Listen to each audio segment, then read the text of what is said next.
Hi, it's Filo, and this is my April reading journal video.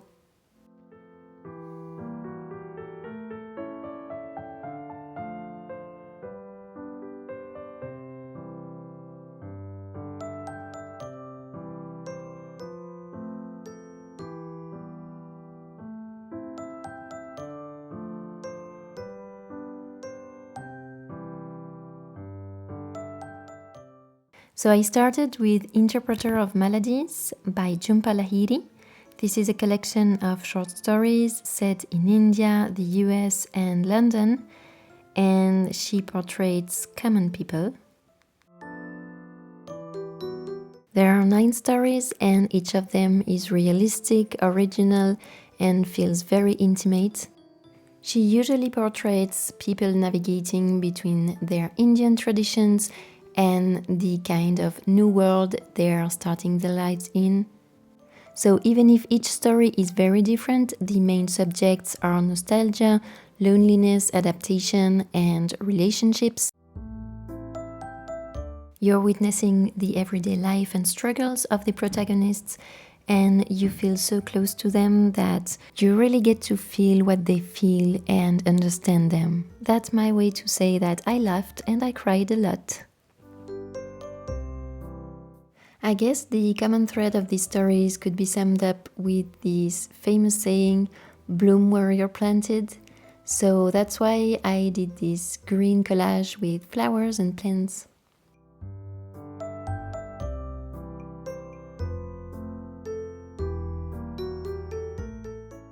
I'm not surprised she won a Pulitzer Prize with this book. Her writing style is very touching. She portrays common people with their everyday lives with a lot of sensibility, but she also tackles very important and deep subjects with a lot of perspicacity. And I'm sure that whatever your experience, you're going to relate closely to at least one of these stories. I guess I personally especially enjoyed this one because of my own experience as a French living in Spain. Even if it's geographically very close, the culture is different, and I guess I will always be the Spanish girl for my French friends and the French girl for my Spanish friends. So overall, I get the juggling the protagonists have to do between their roots and their new life.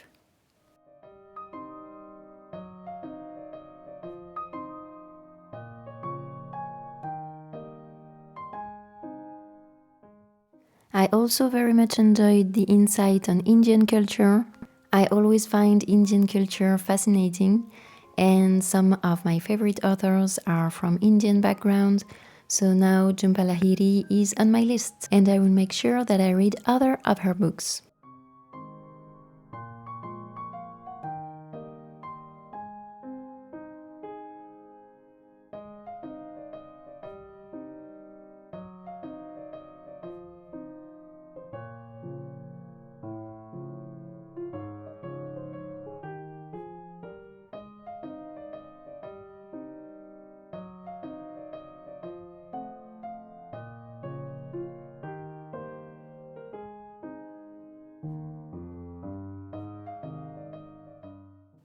Next up was Frankenstein, or The Modern Prometheus by Mary Shelley. Not to be confused with Frankenstein, of course. I wanted to read this one because it was written in 1818, so it's the first modern science fiction novel. It refers to the mythical archetype of Prometheus, which is an ambiguous figure who brings fire to humans, but as he also rebels against the gods, he brings suffering to humans. So, I have very mixed feelings about this one. I think the idea is fantastic for that time, but the execution is another thing. And by that I mean that it was written in 1818, so the style is very flourished, but on the other hand, it lacks so much vocabulary. I feel like she repeats herself a lot. The monster is the wretch. he's wretched, and she talks about his wretchedness, and uh, and she also sometimes just ends a paragraph and starts another one with the exact same idea and about the same vocabulary. So yeah, I didn't really enjoy the writing, as you can guess. The theme, on the other hand, was really interesting. It's about the complexity of human nature, the sense of power and impotence, the creative and destructive impulses. But overall, it was so full of very interesting references to Paradise Lost that I feel like it would be more straightforward to directly read Paradise Lost, even if I have to admit it kind of intimidates me. But anyway, even if this was not my favorite book this month, it turned out to be my favorite spread in my reading journal.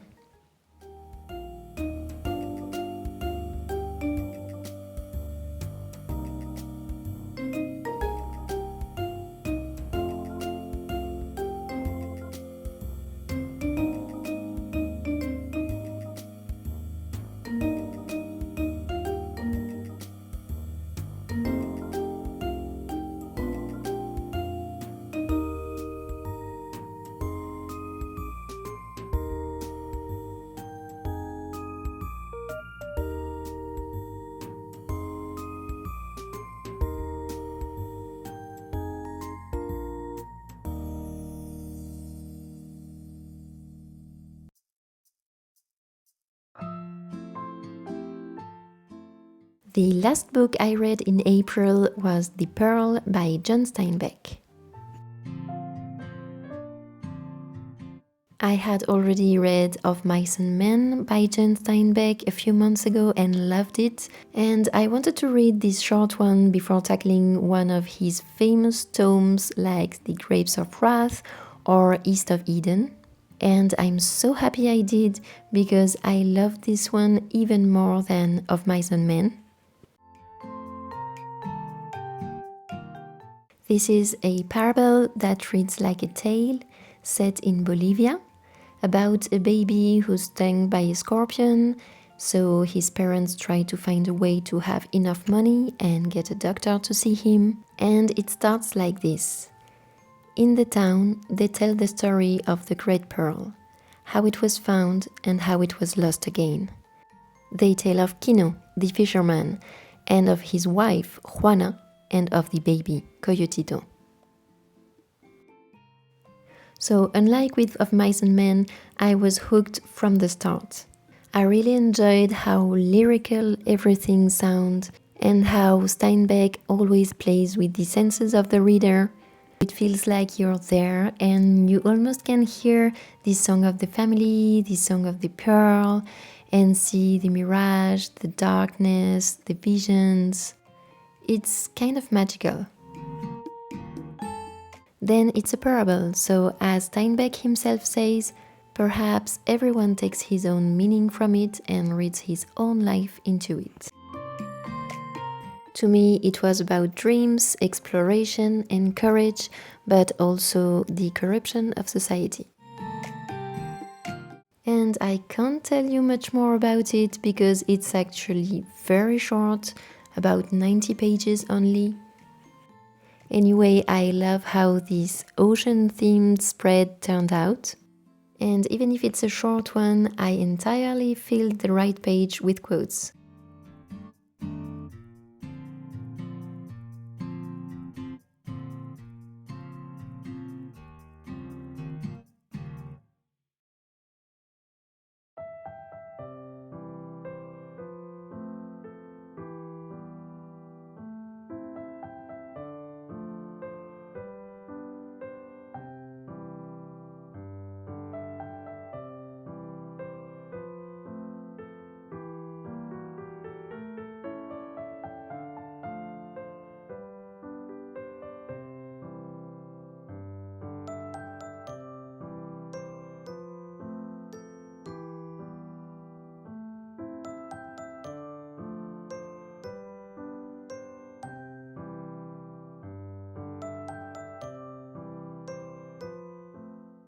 Finally, I'm updating the index with the books I read this month for future reference. So that was not a big reading month, but with 2 5 stars out of 3 books, I would say that was a pretty good reading month.